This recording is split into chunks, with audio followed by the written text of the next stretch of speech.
14ই ফেব্রুয়ারি আসছে দিন, ভালোবাসাকে সফল করুন এবং সঙ্গে দেশ শাস্তির উপায় করুন। আপনি আপনার ভালোবাসার পেছনে অনেক দিন ধরে ঘুরছেন, সে আপনাকে পাত্তাও দিচ্ছে না বা ঘাসও ডালছে না বা আপনার দিকে তাকিয়েও দেখছে না, তাহলে 14ই ফেব্রুয়ারি সকাল থেকেই এই করুণ উপায় আমার। আপনার ভালোবাসা বা আপনার কাছের মানুষ আপনার কাছে ফিরতে বাধ্য হবে হস্যই, পৃথিবীর কেউ আটকাতে পারবে না। কি করবেন? একটি গোলাপ নেবেন, গোলাপের পাপড়ির মধ্যে ঠিক তর্জনী আঙুলটা এইভাবে ঘোরাবেন, 1 2 3 4 5 6 7 8, আর বলবেন মাতা মোহিনী গুরু আইন বলে ফু দেবেন।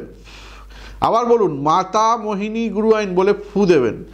আর যাকে আপনি ভালোবাসেন তার নাম বলবেন, বলে ফু দেবেন। দেখুন আপনার কাছে সে ফিরে আসবেই।